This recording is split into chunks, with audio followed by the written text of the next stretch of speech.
여호수아서는 사실 리더십에 대해서 이야기할 때 자주 등장하는 책이에요. 근데 여호수아서는 사실 리더십에 대한 책은 아닙니다. 여호수아서는 하나님께서 어떻게 이스라엘 백성들을 이끌으셔서 그가 약속했던 땅에 들어갈 수 있도록 신실하게 그들을 인도하시는지에 대한 이야기예요. 근데 하나님께서 일을 하실 때 사람을 통해서 일하셨기 때문에 그 사람을 통해서 일할 때 하나님 앞에서 쓰임을 받았던 리더의 모습이 여기저기서 부각됩니다.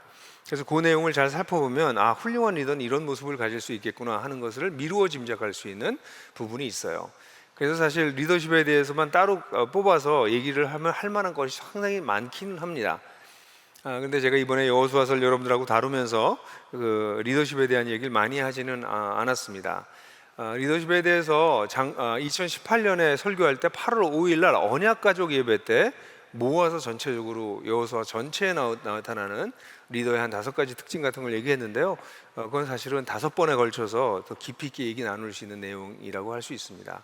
또 오늘 아침에 목자 기도에서도 아이성에서 나타난 리더 여호수아의 모습, 우리 지난주 설교했던 내용을 가지고 또 다시 리더십으로 다시 바꾸어서 살펴봤는데요. 리말릭이라고 하는 리더들을 위한 말씀, 리더들을 위한 기도라고 하는 채널로 제가 계속해서 유튜브로 올리고 있으니까 나중에 올라오면 리더십에 대해서 좀 더 배우고 싶으신 분들은 리더들을 위한 말씀과 리더들을 위한 기도 리말리기 좋아요와 구독 부탁드립니다. 네. 여러분, 오늘은 리더에 대한 얘기를 하지 않고 팔로워에 대한 얘기를 좀 하려고 그래요. 따르는 자에 대한 얘기를 하려고 해요. 많은 사람 생각할 때 훌륭한 팀장은 훌륭한 팀원을 만든다 이렇게 생각을 합니다. 맞습니다. 훌륭한 팀장은 훌륭한 팀원을 만드는 일들을 우리는 여러 군데서 발견했어요. 오래전에 우리 이순신 장군이 그랬고요. 최근에 축구에서 히딩크가 그랬고요. 그런 좋은 리더들이 좋은 팀원들을 만들어내는 것을 봅니다. 근데 이 말이 맞긴 한데요. 근데 그럴 경우에는 그 팀장이, 그 리더가, 그 이끌미가 정말 훌륭할 때, 완성도가 높을 때 가능합니다. 사실 대부분의 이끌미는, 대부분의 리더나 팀장은 불완전한 상태에서 그 자리에 서게 돼요. 완전한 팀장, 완전한 리더가 그렇게 어느 날 우뚝 서게 되는 일은 사실 없잖아요. 하나님 나라 운동에서도 마찬가지입니다. 하나님 나라 운동은 철저하게 팀으로 이루어지는 팀플레이인데요. 이 팀플레이를 할 때 이끌미의 리더십은 굉장히 중요합니다. 그러나 이끌미가 완벽하게 완성된 상태로 이끌미의 자리에 서는 것이 아니기 때문에 그와 함께하는 팔로워, 따름이 역시 그 역할이 굉장히 중요해요. 그래서 오늘 저는 여호수아에서 나타난, 지난주에 제가 여호수아를 몇 번 다시 읽으면서 따름이들의 모습을 쭉쭉 한번 관찰해 봤어요. 그때 또 굉장히 재미있는 요소들이 나와서 이 따름이, 좋은 따름이가 된다는 게 뭔지에 대한 이야기를 여러분들하고 얘기하려고 그러는데요. 오늘 설교도 사실은 3번 정도 나눠서 하면 제일 좋은 설교입니다. 그러니까 여러분들이 벌써부터 오늘도 게으러지겠구나 또 이런 생각을 하실지 모르겠지만, 요즘 제가 신공을 발휘해서 하고 싶은 얘기는 많은데요. 그냥 중요한 이슈만 좀 던질게요. 나머지는 여러분들이 개인적으로 공부도 하시고 묵상도 하시고 고민도 하셔야 될 것 같아요. 자, 첫 번째, 하나님 나라 운동 따름이가 가지는 기본적인 자세가 여호수아서 1장 16절부터 18절에 나타납니다. 같이 한번 읽어볼까요? 그들이 여호수아에게 대답하였다. 지금 우리에게 명령하신 것은 무엇이든지 다 하고 어디로 보내시든지 그리로 가겠습니다. 우리는 모두 모세에게 복종하였던 것 같이 모세의 뒤를 이어 우리의 지도자가 되신 분께도 복종하겠습니다. 오직 주 하나님이 모세와 함께 계셨던 것과 같이 여호수아 어른과도 함께 계시기만 바랍니다. 여호수아 어른의 명령을 거역하고 지시하는 말에 복종하지 않는 사람은 누구든지 죽임을 당할 것입니다. 여호수아 어른께서는 오직 굳세고 용감하시기를 바랍니다. 여기 여호수아 어른이란 말이 반복돼서 나오는데 사실은 원어에는 없고요. 그냥 유예요, 유. 근데 우리나라면은 당신이라고 하는 말이 존칭이 없어서 여기 여호수아 어른이라고 번역을 했네요. 이 말씀은 여러분들이 아는 것처럼 하나님께서 여호수아에게 아주 중요한, 여호수아 1장 1절부터 15절까지 중요한 메시지를 전해요. 아마 여호수아서 전체에서 가장 중요한 본문이 여호수아서 1장 1절부터 15절일 거예요. 좌로도 우로도 치우치지 말고 말씀을 묵상하고 내가 약속한 대로 네가 행해라. 하나님께서 명령하시는 내용이 나오죠. 그리고 난 다음에 그 말씀을 다 하고 난 다음에 그 말씀을 이스라엘 백성들에게 전달합니다. 하나님께서 이제 가나안 땅으로 요단강을 건너서 가나안 땅에 들어가서 가나안 땅을 이제 점령하게 하실 거야. 그러면서 하나님께서 약속하셨던 말씀을 다 했을 때 백성들이 반응한 얘기입니다. 여기서 첫 번째 중요한 것은 하나님 나라 운동을 할 때 있어서 우리 따르미들이 가질 가장 기본적인 자세는 첫 번째, 하나님께서 가지고 계신 큰 그림에 동의하는 것입니다. 16절에 보면 지금 우리에게 명령하신 것은 무엇인지 다 하고, 우리에게 명령하신 것은 여호수아가 명령한 것이 아니고요, 사실은 여호와서를 통해서 하나님께서 명령하신 것입니다. 단순히 가나안 땅을 점령하라고 하는 지시를 넘어서서 하나님께서 이스라엘 백성을 통해서 하나님의 역사 속에서 이루시려고 하는 놀라운 일들 가운데 가나안 땅을 정복하는 일을 위해서 너희는 이렇게 저렇게 해라 라고 말씀하신 것에 순종하겠다는 것입니다.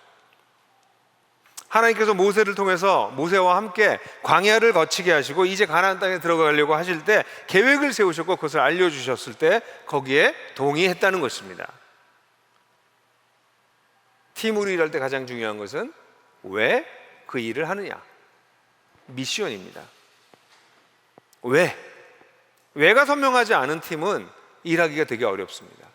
그래서 여러분들 일반 기업이나 가정에서도, 어떤 가정에서도 그런 걸 하기도 하지만 미션 스테이트먼트를 쓰곤 합니다. 사명선언문이죠. 사명선언문은 왜를 답하는 것이에요. 왜 우리가 여기 모였는데, 왜 우리가 이런 일을 하는데, 왜? 거기에 동의를 하는 것이 가장 중요한 팔로우의 첫 번째 자세입니다. 두 번째는 왜가 있으면 그것을 이루어나가기 위해서는 여러 사람이 일을 나눠서 하기도 하고 일하는 순서가 있기도 해요. 이럴 때 이 일을 진행하기 위해서 반드시 거기에는 위임된 권위가 있기 마련입니다. 여기 보면 16절과 18절에 반복적으로 16절에 보면 무엇이든지 다 하고 어디로 보내든지 가겠다. 또 17절 같은 데 보면 복종하겠다. 모세에게 복종한 것처럼 내가 당신에게도 복종하겠다. 18절에는 더 심하게 말해서 명령을 거역하고 지시하는 말에 복종하지 않는다면 죽임을 당할 것이다 라고 얘기하고 있어요. 이 얘기는 뭘까요? 이것은 단순히 여호수아에게 무조건적인 또는 맹목적인 순종을 하겠다는 것이 아니에요. 하나님이 약속하시고 계획하신 일을 진행하실 때 그 일을 저에게 부분적으로 맡기면 그 맡긴 일에 최선을 다하겠어요. 다시 말해서 여호수아는 누구냐면 하나님으로부터 위임된 권위를 가진 사람이에요. 여호수아가 권위를 가지고 있는 게 아니고요, 하나님이 여호수아에게 권위를 위임하셨어요. 그렇다면 그렇게 위임한 권위에 의해서 내가 해야 될 역할에 있다면 거기에 내가 순종하겠어요 라는 얘기입니다. 이 이스라엘 백성들이 무조건 순종하지 않았다는 것을 볼 수 있는 것은 9장 같은 데 가보면 여호수아의 리더십에 흠결이 거의 없게 여호수아서는 표현하고 있지만 9장을 보면 기브온 사람들에게 속아서 잘못된 화친을 맺거든요. 그게 리더십이 잘못한 걸로 실제적으로 이렇게 눈에 띄게 나타나는 거의 유일한 사건이에요. 근데 그때 사람들이, 백성들이 지도자들을 원망합니다. 이렇게 잘못 조약을 맺은 것에 대해서 불만해요. 다시 말해서 이 성경에서는 맹목적이고 무조건적이고 이런 순종을 원하는 것이 아니에요. 불평할 땐 불평하고 잘못된 건 잘못됐다고 말할 수 있는 것이, 그게 성경에서 얘기하는 위임된 권위에 대한 태도인 것이죠. 그렇기 때문에 어떤 일을 해나갈 때 이것이 문제가 있는 것 같아요 라고 말하는 것은 잘못된 자세가 아니에요. 그것은 얘기를 해야 되는 것이죠. 왜냐하면 그 리더에게 순종하는 것이 아니라 그 리더에게 위임된 권위에 순종하는 것이고, 그것은 우리에게 전체적으로 주어진 큰 미션이 있기 때문에 그 미션을 하기 위해서 우리 리더에게 순종하는 것이죠. 이게 선명해야 되는 것이죠. 우리가 존재하는 이유, 그 이유를 위해서 위임된 리더가 존재하고 그 위임된 리더가 우리에게 어떤 일들을 부탁했을 때 거기에 우리가 순종하는 것인데, 그것은 결국은 그 위임시키신 분께 순종하는 것을 뜻하는 것이죠. 그러므로 일해 나가다가 문제를 제기할 수도 있고 다시 한번 평가해 봐요 라고 얘기할 수도 있습니다. 그러나 여러분들이 꼭 기억하셔야 될 것은 일을 하는 방식은 다양합니다. 한 가지 방식만 있지 않아요. 거기에 대해 의견을 개진할 수 있어요. 그래서 꼭 그렇게 가지 않을 수 있습니다. 그리고 리더는 조금 더 높은 위치에서 볼 수 있는 사람이에요. 그래서 때때로는 내가 원하는 방식이 아닌 방식으로도 일이 진행될 수가 있습니다. 그럴 때에는 자기 의견을 고집하지 않고 어느 정도 의견을 개진하고 그다음에 리더가 그것을 결정하고 따라갈 수 있도록 하는 것이 옳은 자세입니다. 자기 의견만 고집하는 사람들은 매우 교만하거나 어리석은 사람들일 경우가 대부분입니다. 그래서 위임된 권위에 순종한다는 것은 이런 성격을 가진 것이다. 이 한 주제만 가지고도 사실은 얘기할 게 굉장히 많아요. 제가 중요한 원리들만 말씀드렸으니까 여러분들이 원리를 한번 적용해 보시면, 그러면서 지혜를 얻어 가시면 좋을 것 같아요. 그리고 이 본문을 보게 되면 이렇게 위임된 권위에 순종하는 모습과 함께 계승된 리더십을 인정하고 있는 것이 보여요. 17절에 보면 모세에게 복종했던 것처럼 이렇게 얘기합니다. 우리가 당신에게도 복종하겠다. 여호수아는 이미 인정된 리더였긴 했지만 좀 젊은 리더였습니다. 모세에 비해서는 당연히 젊었고요. 모세라고 하는 큰 그늘에 비춰보면 여호수아는 사실 큰 나무 밑에서 나무가 자라기 어렵다고 말하는 것처럼 모세의 리더십을 대체하기에는 턱없이 부족한 리더인 게 사실이죠. 그래서 여호수아서 1장에 하나님께서 여호수아를 굉장히 격려하세요. 그 격려하는 내용이 눈에 띌 정도로 과도하게 격려하세요. 왜 그럴까요? 여호수아가 얼마든지 움츠러들 수 있을 만큼 모세는 강력한 리더십을 가졌던, 그것도 하루 이틀도 아니라 40년씩이나 이스라엘 백성을 이끌어온 그런 리더 밑에 새로운 리더가 생겼으니 이 계승된 리더가 아무리 그 젊을 때 탁월한 리더십을 발휘했다 할지라도 모세에 비하면 부족하죠. 이거 지금 어느 교회 상황하고 비슷하네. 계승된 리더에게 순종하는 것이 그 팀 내 성숙도를 보여줍니다. 사실은 계승된 리더 역시 하나님께서 위임한 리더이기 때문입니다. 거기다가 세대 교체를 한다라고 하는 것은 이 공동체가 sustainable, 계속해서 지속 가능해지기 위해서 반드시 필요한 것이고, 바로 지속 가능성을 위해서 다음번 세대의 리더가 세워졌을 때 그 리더에 순종한다는 것은 뛰어난 팀을 가진 지속 가능한 팀의 특성입니다. 근데 이때 새로 세워진 리더가 부족하거나 젊거나 나보다 나중에 여기 들어왔거나 여러 가지 이유로 그를 무시하고 그를 가르치려고 들고 계속해서 그럴 때 나타나는 현상이 팀 전체가 와야 되는 일입니다. 근데 이 이스라엘 백성들은 물론 그 당시가 전통사회였기 때문에 수직적 사고를 하는 면이 있었긴 했지만 이 위임된 리더, 새로 세워진 리더에게 순종하겠다고 결정하는데, 이것은 팀에 매우 중요한, 특별히 지속 가능한 세대를 바꿔나가는 리더십에 있어서 굉장히 중요한 모습이다라는 것을 보게 됩니다. 근데 저는 이런 내용들은 리더십의 대부분에 비슷한 특징이에요. 리더십에 대한 자료들을 보시면 이런 내용들은 비슷하게 다 나옵니다. 재밌는 건요, 여러분 자기계발서 열심히 읽지 마세요. 그냥 성경 열심히 읽고 묵상하세요. 자기계발서보다 성경이 훨씬 더 훌륭한 이야기들이 많이 있습니다. 물론 자기계발서를 읽으면 이것이 현대적 언어, 심리학, 뇌과학 이런 것들을 사용해서 하기 때문에 도움되는 요금도 있어요. 둘 다 같이 읽지 마세요 아니고 같이 읽으세요. 그렇게 얘기해야 되겠네요. 도움이 되는 부분이 있지만 사실 성경에 더 많은 지혜들이 담겨져 있습니다. 근데 이 본문에서 특별하게 눈에 띄는 것은 이 이끄미들이, 이스라엘 백성들이 여호수아를 축복하고 격려하는 것입니다. 17절 하반절을 보게 되면 여호수아 당신에게도 하나님께서 모세와 함께 하셨던 것처럼 당신에도 함께 계시기를 바랍니다 하고 기원하고 축복해요. 그 18절에는 여호수아 어른 당신께서 오직 마음을 강하게 하고 담대하게 하소서, 제가 오늘 설교 제목으로 이렇게 이 구절을 설교 제목으로 만들었죠. 오직 강하고 담대하소서 라고 얘기하고 있어요. 이게 이끄미들이, 따르미들이 해야 될 아주 중요한 일 중에 하나입니다. 이끄미를 축복하고 격려하는 것입니다. 당신이 그 일을 하는데 하나님이 함께하는 것보다 더 중요한 게 없겠습니다. 모세도 그런 일을 할 수 있었던 것은 하나님이 그와 함께 있기 때문입니다. 그러니 당신에게 하나님께서 함께 하시길 바랍니다. 이 얘기는 다시 말하면 뭐예요? 당신이 하나님과 동행하길 바랍니다. 그런 놀라운 축복을 당신이 누리게 되기를 원합니다 라고 얘기해 주는 거죠. 그리고 말하는 건 강하고 담대하십시오. 흔들리지 마십시오. 우리가 뒤에 있잖아요. 요즘 얘기하는 거 우리가 있잖아요 이거예요. 우리가 뒤에 있어요. 열심히 하세요. 그리고 무엇보다도 당신은 주님과 함께 하지 않습니까? 라고 격려하는 것입니다. 저는 오늘날 얼마나 많은 따르미들이 이끄미를 격려하는지 잘 모르겠어요. 근데 정말 이끄미들은 격려가 필요합니다. 여러분 가정에서도 마찬가지예요. 엄마 아빠가 힘을 얻을 때는 아이들이 난 엄마를 믿어, 난 아빠를 믿어, 그 한마디가 또는 말로 하지 않아도 눈빛으로 얘기하는 그것이 엄마와 아빠가 무한한 용기를 내고 무한한 헌신을 할 수 있게 만드는 그 힘이 되지 않습니까? 그런데 만약 가족 중에 누구 하나가 난 엄마를 못 믿을 것 같아, 아빠 못 믿을 것 같아, 그러면 거의 허물어져 버리지 않아요, 우리가? 그럼 배우자 간에도 마찬가지죠. 이끄미를 믿어주는 것, 믿는다고 고백하는 것, 격려하는 것, 정말 중요한 일입니다. 제가요, 나들목교회를 분교하고 난 다음에 뭘 잃어버렸나 했더니요, 그 성도들로부터 오는 축복을 잃어버렸더라고요. 그게 여러분들이 절 찾아와서 뭐 이렇게 뭐 꽃을 주거나 뭘 받는 게 좋나, 뭐 갈비 세트를 주거나 그러지 않으셨어요. 갈비 세트 준 사람 한 명 있었나? 거의 없었어요. 근데 우리가 같이 말씀을 나눌 때 여러분들이 설교를 들으면서 여러분들에게서 오는 기운이 있어요. 여러분들이 저를 축복하고 있다고요.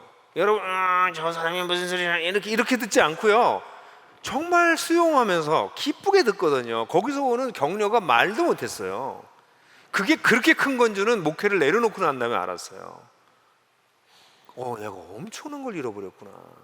예배 때마다 엄청난 축복을 내가 받았구나, 우리 성도들한테. 그러니까 이제 여러분들, 이젠 또 코로나로 되니까 렌즈로 되겠습니까, 이게 여러분들? 그러니까 그냥 제 페북에 오셔서 좋아요나 많이 눌러주세요. 뭐가 있겠을까요? 여러분, 굉장히 중요해요. 리더들을 격려하십시오. 저희 교회는 이렇게 격려하는 문화가 조금은 부족한 것 같아요. 그래서 카톡 글로든 SNS로든 뭐든지 어떤 방법으로 리더를 격려하는 것 굉장히 중요해요. 내가 당신을 믿습니다 라고 말해주는 것. 이게 이 기본적인 팀워크를 일으키는 데 있어서 팔로워들이 가져야 될 아주 기본적인 4가지 그림입니다. 큰 그림, 미션에 동의하는 것. 두 번째, 위임된 리더십에 대해서 특별히 순종하는 것. 특별히 계승된 새로 세워진 리더에 대해서 그 리더십을 인정하는 것. 마지막으로 그 이끄미를 축복하고 격려하는 것입니다. 그렇다면 이러한 팀으로 일어날 때 하나님 나라 운동원들은 어떻게 팀워크를 만들 건가? 이 팀워크의 중요한 요소들이 성경에 나오는데, 첫 번째, 자신의 역할을 잘 감당하는 것입니다. 사실 이 여호수아를 잘 보게 되면 여호수아는 수많은 전쟁 중에서 아주 전쟁을 선택적으로 기록하고 있어요. 전쟁을 자세히 기록한 것은 여리고성 6장과, 그러니까 요단강 건너는 것 2장부터 4장까지, 그리고 여리고성을 정복하는 것 6장, 그리고 아이성의 전투에서 실패하고 다시 전쟁하는 것 7장, 8장, 그리고 난 다음에 아모리족을 5족속과 전쟁하는 게 10장 정도에 나온 내용이 좀 자세하고, 나머지 내용은 자세한 내용이 안 나와요. 왜냐하면 앞의 내용이랑 거의 비슷한 내용이기 때문에 그걸 반복하지 않습니다. 대신에 10장을 보면 10장 29절, 31절, 34절, 36절, 38절, 43절, 11장 7절에 동일한 말이 반복되는데, 그게 뭐냐면 여호수아는 자기를 따르는 모든 이스라엘 사람과 더불어, 이렇게 나와 있어요. 이 말이 더불어서 어디 가서 전쟁했다, 어디 가서 뭐 했다, 어디로 갔다, 이런 얘기가 계속 나와요. 똑같은 표현이 뭐예요? 이들은 팀으로 일했어요. 근데 팀으로 일했는데, 이 얘기는 무슨 얘기냐면 함께 팀으로 일했다는 것만이 아니라 여리고성과 아이성에서 보여줬던 것처럼 각자 자신의 역할을 하면서 그 일을 했다는 것이에요.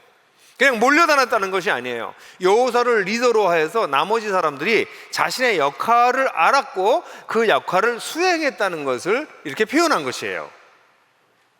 그것이 여리고성이랑 아이성에서는 아주 비교적 자세히 나오고요. 특별히 아이성 전투에서는 이것이 얼마나 이 일이 잘 분배돼서 델리게이션 돼서 각자 자신들의 역할을 일사불란하게 했는지를 보여주는 게 아이성 전투예요.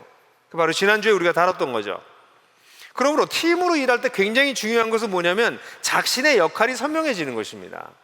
첫 번째, 자신의 역할이 선명해지려면 자신의 역할이 뭔지 이해해야 됩니다. 자기가 반드시 커버해야 될 일이 무엇인지를 이해하는 것이죠. 그리고 상대방, 나랑 같이 일하는 사람들의 역할 또한 이해하는 것이 도움이 됩니다. 왜냐하면 나의 역할과 그의 역할이 상충될 때도 있고, 어떤 때는 벌어져서 중간에 구멍이 뚫릴 수도 있거든요.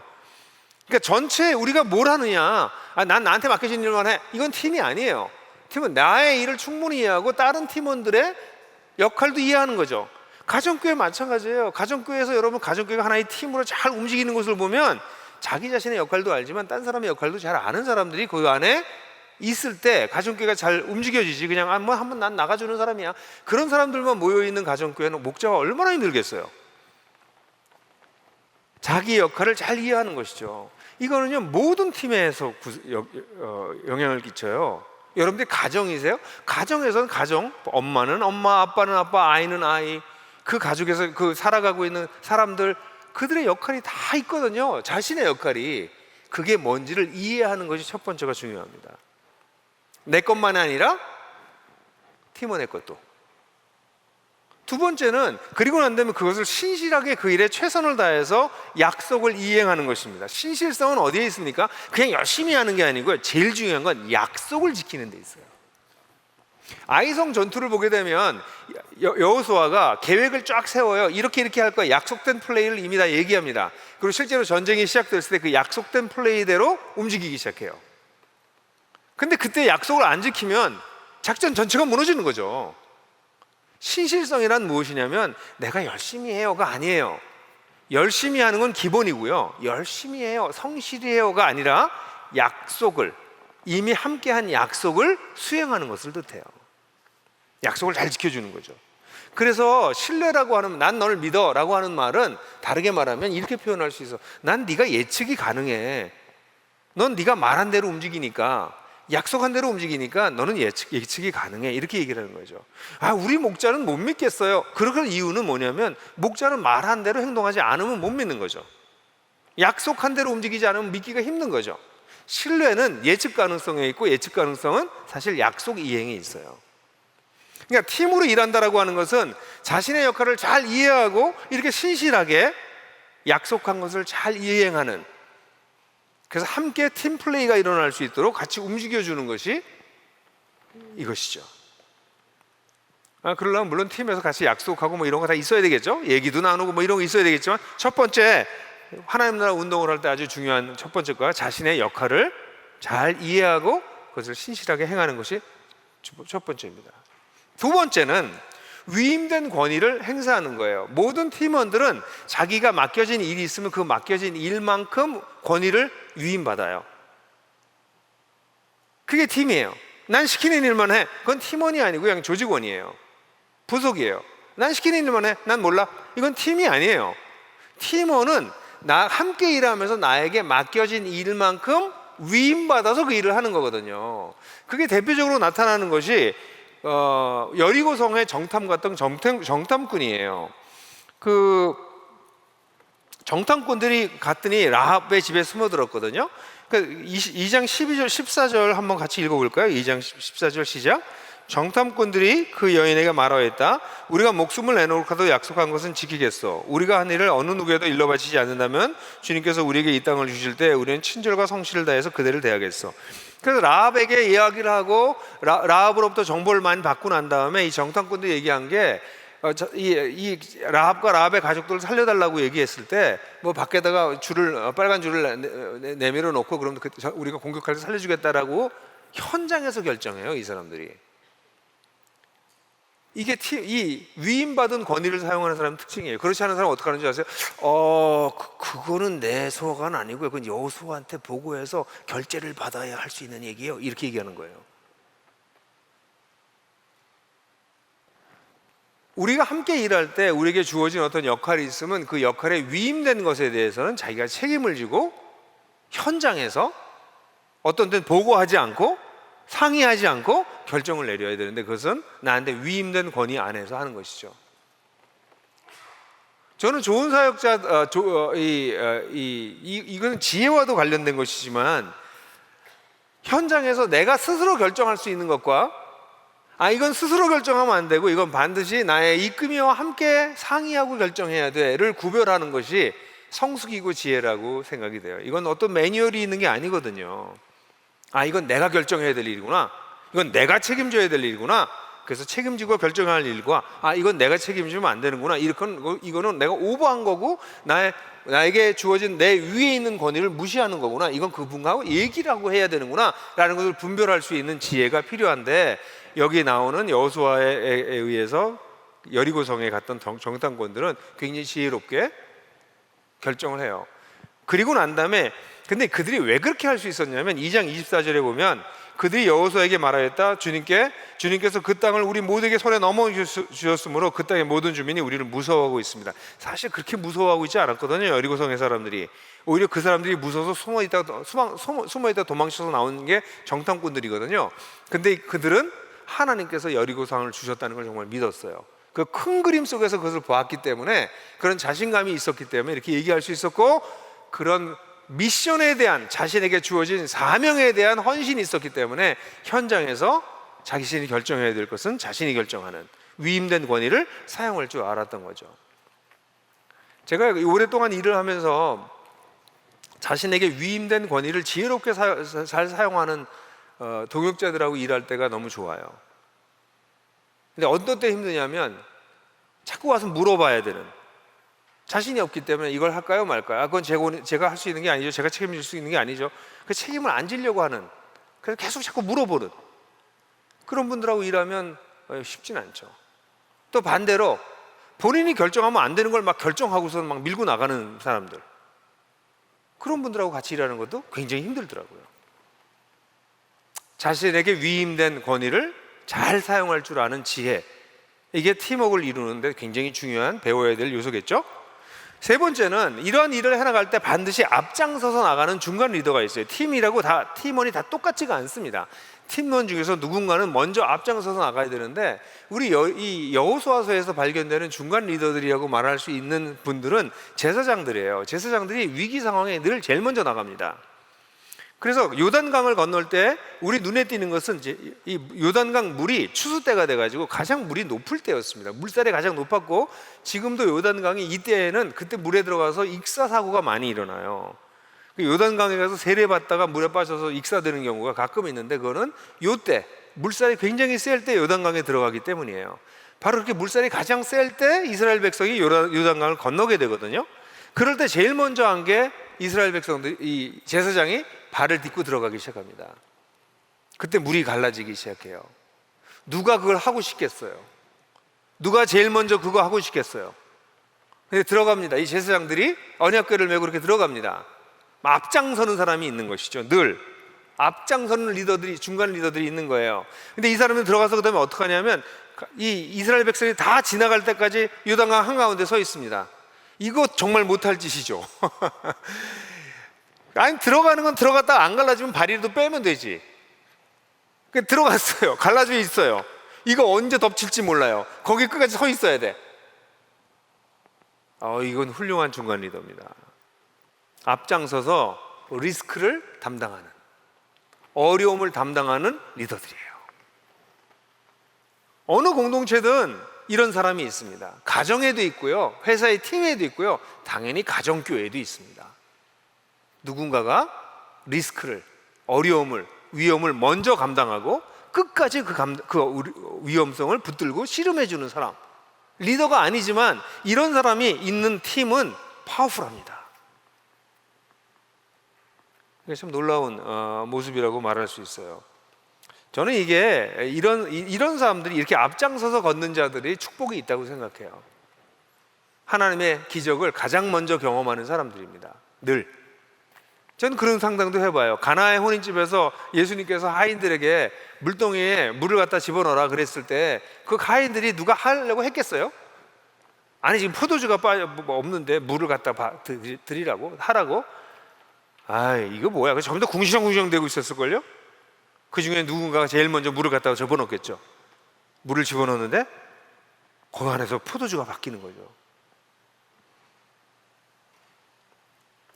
가장 먼저 리스크를 담당하는 자, 그게 사실 중요한 것을 맛보죠. 그리고 난 다음에 이들이 했던 것 중에 하나가 경축과 기념입니다. 요단강을 건너고 난 다음에 요단강 가운데 12개의 돌을 두고, 재미있는 것은 그 요단강 안에 있는 돌 12개를 가지고 나와서 길가에다 세워요.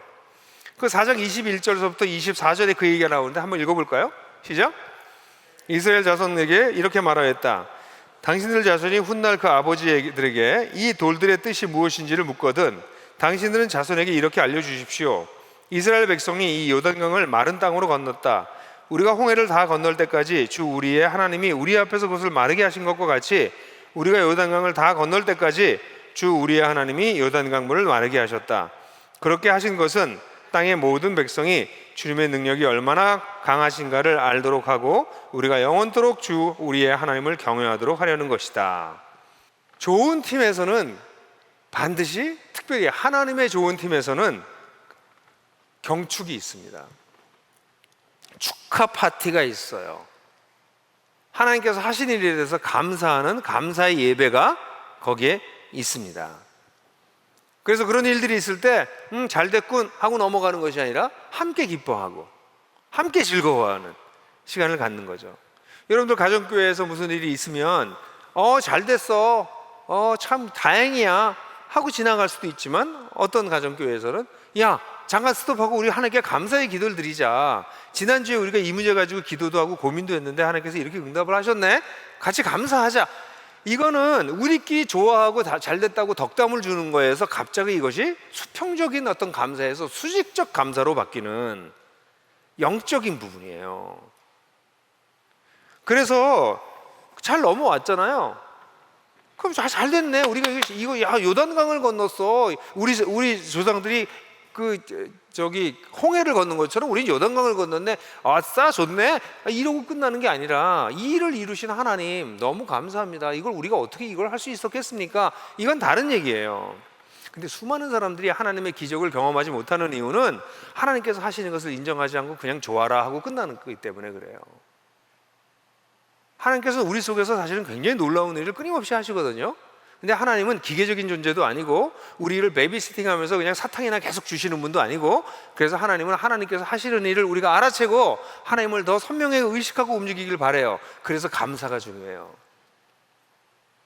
그냥요, 여러분들 인생 중에서 우리가 살아가는 사람 중에서 삶이 별로 활력이 없는 사람들은 감사가 없는 사람이라고 말해도 거의 맞아요. 감사를 안 해요, 살면서. 왜 그럴까요? 하나님께서 자신에게 하시는 일을 그냥 다 자기가 잘나서 그렇게 된 줄 알고 운이 좋아서 그렇게 된 걸로 생각하거든요. 근데 조금만 눈을 뜨고 조금만 제정신을 차리고 돌아보면, 와, 내가 이런 걸 누려도 되나? 주님 너무 감사해요. 감사가 우리 라이프 스타일의 어떤 기본이 되는 거죠. 이건 팀에도 당연히 그런 것이 나타납니다. 근데 우리 팀만 보면 감사할 게 없어. 불평거리만 잔뜩 있어. 아니, 하나님께서 하시는 일이 있거든요. 그 일에 대해서 감사하는 것 굉장히 중요해요. 근데 감사만 하는 게 아니라 여기서 재미있는 걸 기념해요. 기념한다는 것은 그것도요, 돌 12개는 강 한가운데 두고요, 그 물이 덮여버리잖아요. 그다음 그 강에 있던 돌 12개는 강 밖에 가져와요. 이거 굉장히 상징적이지 않아요? 뭘까요? 그 강가에 가서 볼 때마다 저기에 그 돌들이 있어. 우리가 맨 땅으로 밟고 있었던 그곳에 돌을 놨는데 지금은 보이지 않지만 우린 저길 건넜어. 거기서 가지고 온 돌은 여기서 있어. 이게 뭐예요? 하나님께서 그 어려운 것, 그 불가능한 것을 지나가게 하셨다는 그 현장을 기억하는 것과 그로 말미암아 결과를 기억하는 두 가지를 한꺼번에 하고 있는 거예요. 여러분, 인생을 살면서 이런 기념물들을 가지고 있는 사람들은 복된 사람입니다. 하나님께서 그 어려운 시절에 나를 지나가게 하셨어. 그래서 이런 일이 여기 남아있잖아. 나중에 훗날 자식들이 물어보면 그래서 그랬단다 라고 얘기해 줄 수 있는, 그게 꼭 유형이든 무형이든 그것을 마음속에 가지고 있는 사람들은 복된 거죠. 팀도 마찬가지죠. 우리 나들목교회, 여러분들 나들목교회가 세워져서 2년 전에 분교한 거 그걸로 끝나버릴 수 있어요. 잊어버릴 수 있어요. 그건 굉장히 어리석은 사람이에요. 18년 동안 하나님께서 일하신 것을 기념하는 것.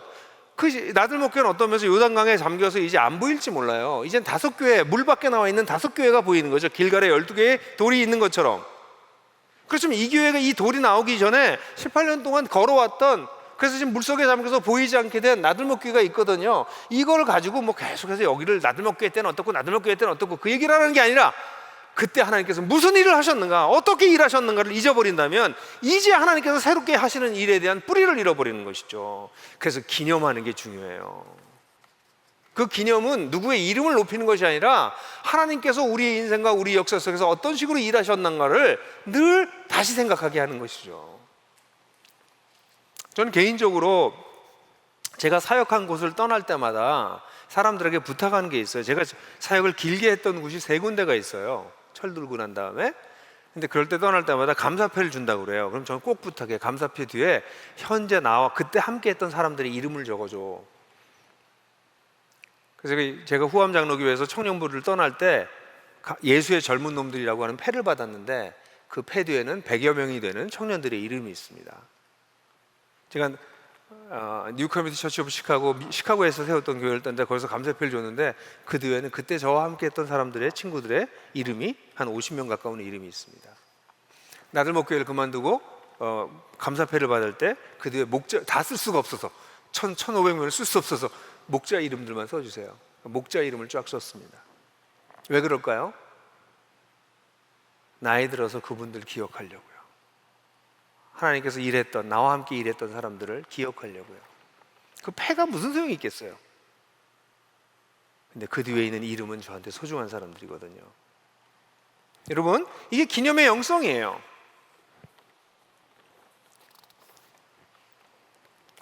그런데요, 여러분, 이런 팀에는 반드시 위기가 있어요. 지금 얘기한 대로 하면 팀이 얼마나 잘 되겠어요? 그죠?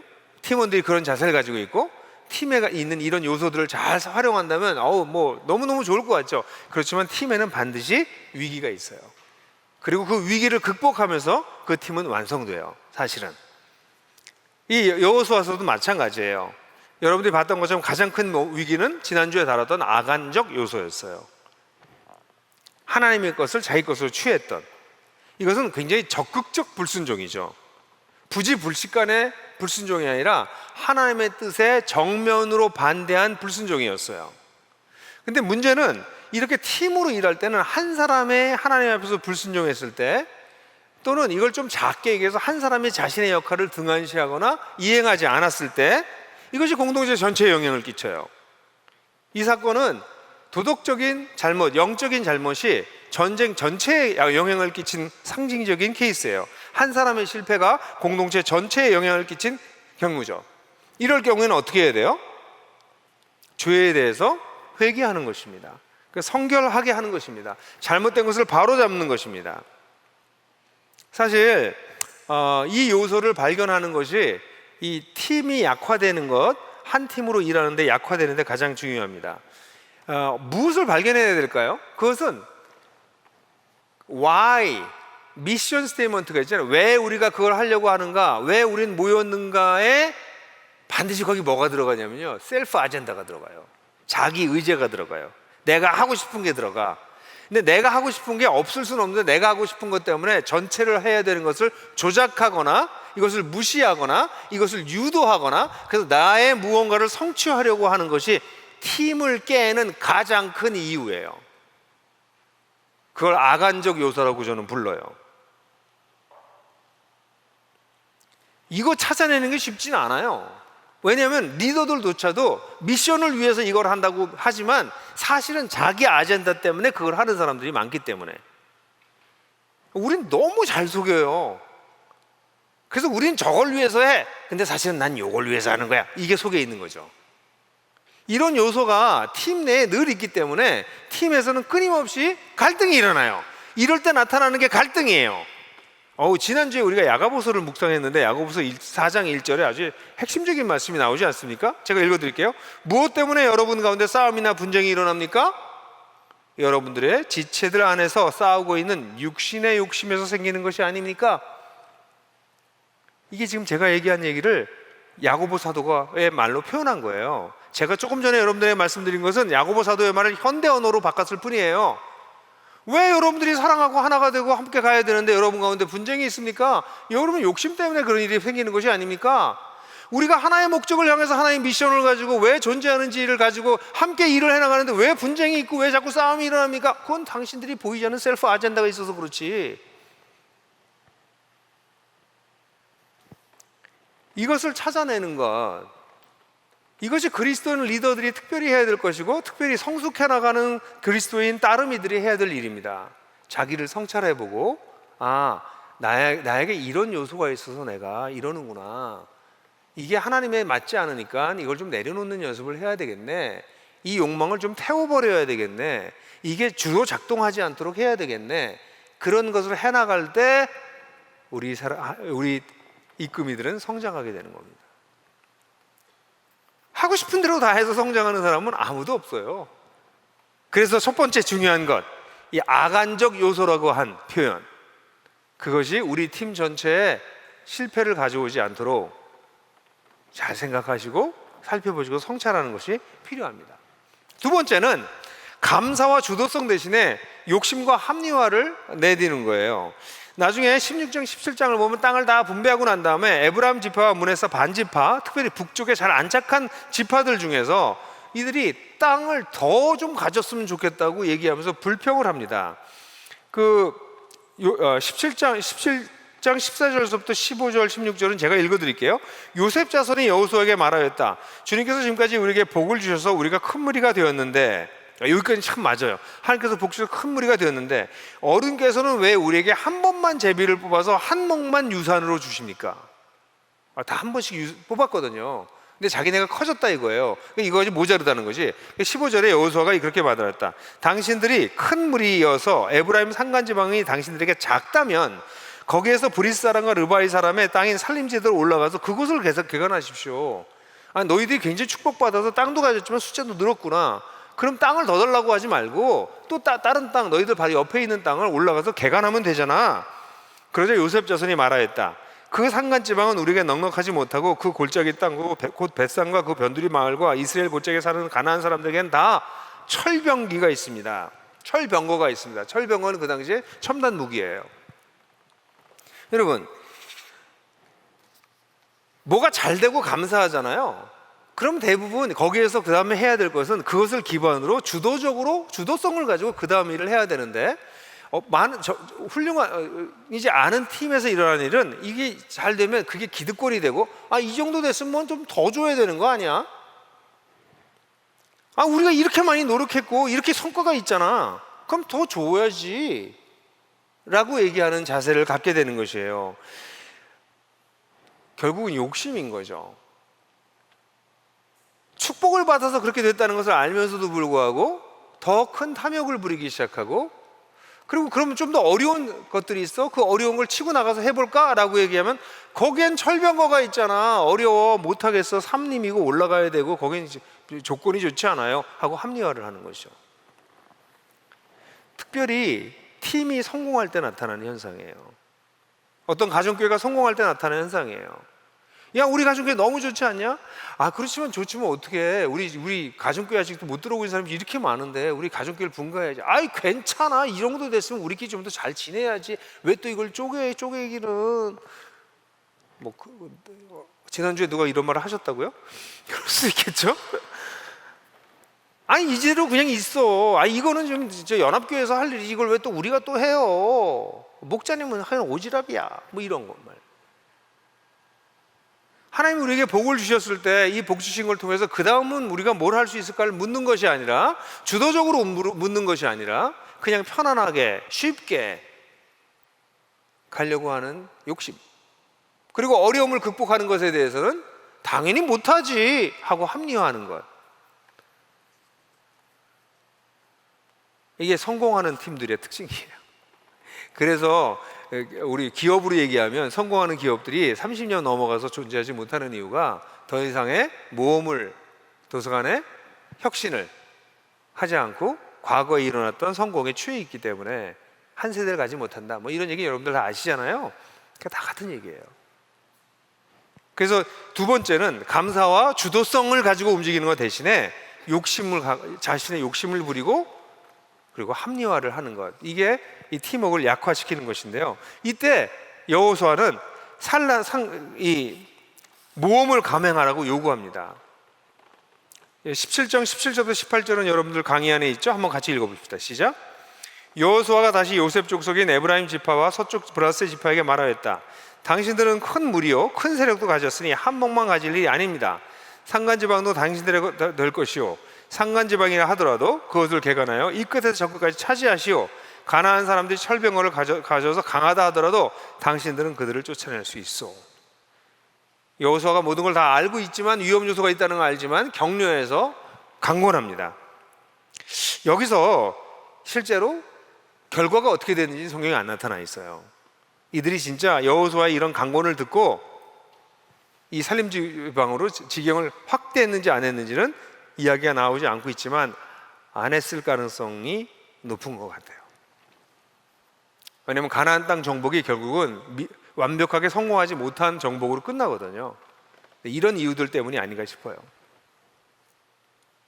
여러분, 하나님께서 주신 축복이 있을 때 그 축복의 궁극적인 목적이 무엇인지를 꼭 이해하십시오. 그것이 가정교회든 여러분 가정이든, 여러분 가정이 풍요롭고 너무 좋고 감사하세요? 그럼 너무 좋다. 우리 집은 왜 이렇게 좋지? 우리 가정은 너무 좋다. 뭐 물질적으로나 가정적으로나 애들이나 다 너무나 감사하다. 거기가 끝이 아니에요. 그러면 이것도 좀 그거는 제가 할 일이 아니죠. 그건 우리가 할 일이 아니죠. 주님께 여쭤보시죠. 하나님 왜 이런 복을 주셨죠? 나한테 왜 이런 축복을 주시죠? 우리 가정께 왜 이렇게 축복 주시죠? 우리 나들목교회가 왜 분교를 했는데요? 그냥 계속 가도 되잖아요. 뭐 1,500명 모인 게 뭐 이렇게 많이 모인 거라고. 한 15,000명이면 몰라도 그때까지 크죠? 아니죠. 그거 아니고 하나님의 뜻이 무엇인지 질문해서 하나님이 우리에게 어떤 마음을 주셨잖아요. 그래서 성공할 때, 열매가 많은 힘에 씹혔을 때, 축복을 받을 때 특별히 조심해야 되는 게 이런 대목이죠. 그게 오히려 실패로 갈 수도 있으니까. 세 번째는요, 18장과 19장을 보게 되면 땅을 분배받지 못한 7지파가 나와요. 그래서 이들이 땅을 받지 못했어요, 유산을. 그래서 여호수아가 답답해서 땅을 그리오라고 그럽니다. 18장 2절, 3절, 6절을 다 같이 한번 읽어볼까요? 시작. 그러나 이스라엘 자손 가운데 유산을 아직도 받지 못한 지파가 7이나 남아 있었다. 그래서 여호수아가 이스라엘 자손에게 이렇게 말했다. 당신은 어느 때까지 주 당신들 조상의 하나님이 당신에게 주신 땅을 차지하러 가기를 미루겠소? 안 가고 있는 거예요. 이 사람들이 계속 미루는 거예요. 미루기예요, 미루기. 그러니까 이 미루기를 이기기 위해서 여호수아가 한 게 6절에 다 같이 읽죠. 시작. 당신들은 그 땅을 7몫으로 나누어서 지도를 그리고 그것을 여기에 나에게로 가져오시오. 그러면 내가 여기 주 우리 하나님 앞에서 제비를 뽑아서 당신들의 몫을 결정하겠소. 그러니까 이 사람들은 이미 땅을 다 분배를 받았고 가서 이제 점령하면 되는데 이런저런 이유로 안 가고 있는 거예요. 저기는 저 문제가 있고 여기는 여기가 있고 다 자기 땅이 싫은 거야. 7지파는 이미 분배가 끝났어요. 근데 안 가. 다 이유가 있어. 여기 설명은 안 나오지만 이들이 그래서 안 가고 있었을 거예요. 미루는 이유는 이유가 있어서 미루는 겁니다. 지금이 더 나으니까 미루는 겁니다. 여러분, 이건 인생에 아주 중요한 문제지만 오늘 할 일을 내일 미루지 않는 거 정말 중요합니다. 저희 동네 골프 연습장인데 거기 이런 게 써 있더라고요. 오늘 칠 골프를 내일로 미루지 말라. 참 별걸 다 써놨다 이런 생각을 내가 했는데 예? 아니, 오늘 할 일을 내일 미루지 않는 거는 인생의 굉장히 중요한 부분인데 이 미루는 이유는 어려운 요소가 있기 때문에 그래요. 물론 이 미루는 것이 몸에 밴 사람들은 이건 진짜 위험합니다. 그건 빨리 그 습관을 고치셔야 돼요. 늘 미루는 게 나는 여유로운 사람이야 이렇게 얘기하는데 보면 다 미루고 있어. 그 다른 사람의 여유를 다 뺏어가. 그죠? 그건 아주 문제가 있는 부분이지만 저는 그런 면에서 내가 하나님 앞에서 내가 나아가야 될 일을 어떤 어려운 문제, 힘든 것 때문에 미루고 있는 것이 있다면 그것이 무엇인지를 살펴보는 것이 필요하다고 봐요. 팀이 무너지는 이유 중에 하나가, 팀워크가 무너지는 것 중에 하나가 약속한 시간에 그 일을 누군가가 잘 하지 않는 것이죠. 그 팀 전체가 다 안 하든지 그 사람들이 안 하는 거예요. 그래서 우리가 팀으로 일할 때 반드시 필요한 게 뭐예요? 데드라인이에요. 전 데드라인을 지키는 게 굉장히 중요하다고 봐요. 이때까지 하자. 이건 개인의 삶에도 중요해요. 난 이때까지 뭘 해야지 라고 계획을 세우는 건 굉장히 중요해요. 그래서 팀도 같이 데드라인을 만들어 놓고 그 이상 밀리지 않도록 서로 노력하고 가끔 밤도 새고 뭐 그렇게 해야 우리가 함께 일할 수 있는 것이죠. 사실 어떤 사람은 어떻게 보니까요, 너무 모든 걸 데드라인을 가지고 사는 사람들도 있더라고요. 어릴 때부터 뭐 시험 보고 밤낮 그렇게 살아가지고 데드라인을 늘 가지고 살아. 이런 사람은 숨 쉴 틈이 없어요. 너무 밀려 살아. 그것도 옳지 않아요. 그러니까 반대로 데드라인이 없이 사는 사람도 있는데요, 그런 사람은 나중에 맨 마지막에 죽음은 미룰 수 없다는 것을 발견하게 될 거예요. 인생은 미룰 수 있지 않아요. 내 죽음도 난 미룰 수 없고요. 내 인생의 많은 부분이 어떤 적정한 시간에 그 일을 행하는 것이 맞는 것이죠. 그래서 우리 팀에서 그런 일들이 벌어졌을 때는 우리 여호수아가 보여줬던 것처럼 그들이 움직일 수 있도록 푸시할 수 있는 방법들을 찾아야 됩니다. 같이 일할 수 있도록, 미루지 않도록. 미루는 것, 이것이 팀이 약화되는 가장 큰 이유 중에 하나인데, 사실 이것도 성공했는지는 자세히 나와 있지 않습니다. 이들에게 그림을 다, 지도를 그려서 땅을 다 분배했지만 그들이 그곳에 올라가서 그 땅을 다 차지했는지에 대한 정확한 결과가 여호수아에 나오지 않아요. 미루기가 사실 가나안 땅 정복의 일부를 실패하게 만든 거라고 볼 수 있죠. 네 번째, 이 팀에서 가장 어려운 것은, 문제는 이거 말고 더 중요한 것일 수 있는데, 잘못된 의사결정입니다. 기드온이라고 하는 족속이 이스라엘 백성이 너무 무서워서 마치 먼 곳에 있는 족속인 것처럼 속여서 기드온 족속을 하고 화친을 맺게, 이스라엘 백성들하고 화친을 맺도록 조작합니다. 그래서 그들을 보고, 그들이 가져온 빵이 곰팡이가 쓸고 다 말랐고 이런 걸 보고 정말 먼 데서 왔구나 하고 속아가지고 그냥 성급하게 화친을 해버려요, 이 지도자들이. 이게 이스라엘의 지도자들이 잘못했던, 여호수아에 나타난 가장 눈에 띄는 잘못 중에 하나입니다.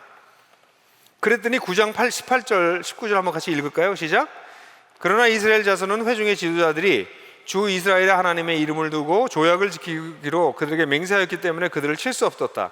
그래서 온 회중이 지도자들을 원망하였다. 그러나 모든 지도자들이 회중에게 말하였다. 우리가 우리 주 이스라엘의 하나님의 이름을 두고 그들에게 맹세하였으므로 그들을 해칠 수 없습니다. 그래서 결국 다른 대안을 만들어요. 여러분, 잘못된 의사결정이 있었을 때 잘못된 의사결정에 대해서 이야기하는 것이 팀원이 해야 될 일이에요. 그건 잘못된 의사결정이었던 것 같아요 라고 얘기해야 돼요. 근데 좋은 리더는 이때 이것을 듣고, 맞아요, 잘못됐네, 그리고 난 다음에 뭐예요? 대안을 찾는 거죠. 잘못된 의사결정을 잘못했다고 얘기하는 게 리더의 부끄러운 건 아닙니다. 가장 좋은 리더는 잘못된 의사결정을 하지 않는 리더가 좋은 것이고요, 그 다음에 가장 나쁜 리더는요, 잘못된 의사결정을 해놓고서도 아무 말 안 하는 사람이에요. 그냥 보통 리더는 잘못된 의사결정을 했으면 잘못했다고 얘기하는 것입니다. 근데 이거 하는 게 굉장히 어려워요, 리더들한테는. 왜냐하면 잘못됐다고 얘기하는 순간 자기 리더십이 무너진다고 생각하니까. 근데 세상에 잘못된 의사결정을 하지 않는 리더는 없습니다. 안 한 척 할 뿐이죠. 그래서 또는 의사결정을 안 하거나, 리더들이 해야 되는데, 그래서 리더를 이끌미로 살 경우에 잘못된 의사결정을 피해가긴 굉장히 어렵습니다. 근데 그럴 때 뭐 해야 돼요? 잘못됐다고, 부족했다고 인정하는 것, 정말 중요한 일입니다. 가정에서 엄마 아빠가 아이들한테 이번엔 엄마 아빠가 잘못한 것 같아 라고 가끔 말하는 부모 훌륭합니다. 늘 그렇게 말한다, 그건 좀 곤란해요. 늘 엄마 아빠 또 잘못했지, 엄마 아빠가 이렇게 나오면 좀 곤란해. 근데 가끔, 그래, 이번 케이스는 엄마 아빠가 잘못한 것 같은데, 아빠가 잘못한 것 같은데, 그렇게 얘기할 수 있는 리더. 그러고 난 다음엔 대안을, 그러면 이번엔 이렇게 해보자. 우리 가족교회 지금 코로나 상황으로 이렇게 막 힘들어요. 여기서 뭐가 문제가 있는지, 여기서 내가 리더로서는 이런 부분에서 부족했던 것 같아, 우리 가정교회 식구들도 저를 좀 도와주세요, 앞으로는 이렇게 해보면 어떨까요? 하고 대안을 찾아내는 것, 그때 어려움을 극복할 수 있게 되는 것이죠. 근데 코로나 때문에 다 그래, 다 어려워, 다 힘든 거야, 그럼 뭐 그냥 그러고 끝나는 거죠. 점점 약화되는 거죠. 코로나 7월 달에는 끝날 줄 알았는데 안 끝나네. 계속 그럴 거예요, 여러분. 이런 상황 속에서 어떻게 살지를 빨리 찾아내는 것이 우리에게 필요한 것 아니겠어요? 그래서 잘못된 의사결정을 고칠 수 있는 게 필요한 것이죠. 마지막으로 소통의 부재입니다. 이 문제가 가장 대표적으로 나타나는 게, 동쪽 지파가 요단강 동쪽으로 돌아가고 난 다음에, 르우벤, 갓, 므낫세 반지파가 동쪽으로 지나가고 난 다음에 이 요단강 서쪽에다가 단을 쌌어요. 여기 예루살렘까지 와서 예배를 드리기 어렵고 우리가 한 족속이라는 걸 상징하려고 단을 쌌던 것 같은데, 이것을 보고 이 서쪽에 남아있는 이스라엘 백성들은, 아니 너희들이 지금 새로운 다른 단을 쌓아서 다른 하나님을 섬기려고 하는 거야? 니들이 완전히 우리를 향하신 하나님으로부터 우리가 저주를 받으려고 너희가 작성을 했구나. 그래서 흥분해요. 그래서 전쟁이 일어나기 직전이었어요. 그랬을 때 이스라엘 백성들이 여기에 리더들을 보내요. 22장 14절 같이 한번 읽어볼까요? 시작. 요단강 서쪽에 자리 잡은 이스라엘 각 지파에서 한 사람씩 10명의 대표가 비느하스와 함께 갔다. 그들이 각기 이스라엘의 천천만만 백성의 가문을 대표하는 사람들이었다. 이렇게 오해가 생겼을 때 이 문제를 풀 수 있는 지혜로운 대표자를 뽑은 거죠. 그리고 나면 그들이 가서 이야기를 다 들었어요. 이야기를 나눴어요. 소통을 했어요. 그랬더니 오해가 있었어요. 이들의 의도를 오해했던 거죠. 그게 충분히 다 이해가 되고 난 다음에 30절 다시 읽을까요? 시작. 제사장 비느하스와 회중의 대표자들 그와 함께 간 이스라엘의 천천만만 백성의 가문 대표들이 르우벤 자손과 갓 자손과 동쪽의 므낫세 자손의 그 말을 듣고 기뻐하였다. 32절 33절 읽죠. 비느하스와 백성의 대표들이 가나안 땅으로 들어와서 이스라엘 자손에게 그대로 보고하였다. 이스라엘 자손은 그 보고를 듣고 기뻐하면서 이스라엘 자손의 하나님을 찬송하였다. 소통이 왜곡됐어요. 소통이 왜곡됐을 때 중요한 것, 이것도 우리가 지금 얘기를 깊이 나누면 너무 재밌을 것 같은데, 소통이 왜곡됐을 때 당사자들끼리 만나서 싸우게 되면 안 돼요. 이것을 잘 조절할 수 있는 대표를 선정하는 게 필요해요. 중재할 수 있는, 서로의 이야기를 잘 들을 수 있는 사람이 필요해요. 그래서 가서 판단을 내려놓고 판단을 중재하고 이야기를 듣고 충분히 듣고, 그래서 오해를 풀 수 있는 부분은 푸는 것, 이게 소통이죠. 대부분의 팀은 소통의 부재에서 문제가 생겨요. 부재된 소통으로 말미암아 여러 번의 실수가 반복되면 그 다음엔 그것이 편견이 되고요. 그 다음에 완전히 확증 편향이 되고요. 그러고 나면 쟤는 저래 하고 끝나버리면 이제 팀은 팀플레이는 거의 불가능해지죠. 마음을 열어놓고 이야기를 나누고, 만약에 필요하다면 제3자가 중간에서 교통정리를 해줄 수 있는 사람과 함께 대화를 나누는 것. 그래서 결국은 이 본문에 나오는 것처럼 모든 사람이 같이 기뻐하고 우리의 하나됨이 흔들리지 않았다는 것을 확인하는, 또는 좀 흔들렸다면 그 하나됨을 회복하는 소통이 우리에게 필요한 것이죠. 소통의 부재는 갈등을 낳습니다. 그러나 지혜로운 소통은 갈등을 해소합니다. 저는 여러분들하고 정말 주마간산격으로 오늘 이 여호수아서에 나타난 이 팔로우, 따르미들, 팀을 이룰 때 팀원들이 얼마나 중요한가, 어떤 요소들을 우리가 어떤 자세를 가져야 되고 어떤 요소가 있고 어떤 때 우리가 실패하는지에 대한 이야기를 나눴어요. 여러분, 여기 계신 모든 분들은요, 그냥 혼자 사실 게 아니면 결국은 누군가의 따름이며 누군가의 이끌미로 사세요. 그냥 혼자 사는 사람은 없어요. 어떤 모양으로든지, 가정에서든지 사회에서든지 교회에서든지 어디서든지 우리는 일정량 따르미로, 일정량 이끌미로 삽니다. 네, 제가 발견한 건요, 좋은 따르미가 결국 좋은 이끌미가 되더라고요. 제가 교회에서 그건 너무 많이 발견했는데요, 교회에서만이 아니고요, 회사 가서 이렇게 사람들을 보니까 회사에서도 좋은 이끌미는, 좋은 리더는 예전에 좋은 팀원이었더라고요. 사랑하는 형제자매 여러분, 하나님 나라 운동은 팀으로 하는 것이고요, 그렇기 때문에 리더만 중요한 게 아니고 따르미도 중요합니다. 리더만 중요한 게 아니라 팔로워도 중요하고요, 이끌미만 중요한 게 아니라 따르미도 중요합니다. 그리고 이러한 삶의 원리를 여러분들이 교회에서 함께 하나님 나라 운동을 하면서 배워나가신다면 세상에 나가서도 하나님 나라 운동을 더 잘해 나가실 수 있을지 몰라요. 갈렙이라는 사람 아시죠? 여호수아의 따름이었습니다. 사실 굉장히 훌륭한 장군이었음에도 불구하고 여호수아를 따라서 그를 섬기면서 끝까지 가다가 마지막에 14장에 보면 이 산지를 내게 주소서 하고 그 노구에 나이 드는 할아버지가 새로운 모험을 하면서 자기의 땅을 개척해 나가는 모습이 아까 보았던 철병거가 있어 올라가지 못해요 라고 이야기하는 그 본문하고 대조돼서 나타납니다. 여러분, 갈렙 같은 사람 되고 싶지 않으세요?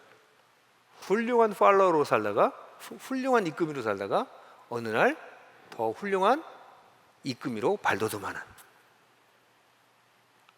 우리 모두가 그런 놀라운 하나님 나라의 삶을 살아내시게 되기를 주님의 이름으로 축복합니다. 우리 1분 동안 침묵하면서 하나님께서 우리에게 주신 말씀이 무엇인지 묵상하도록 하겠습니다.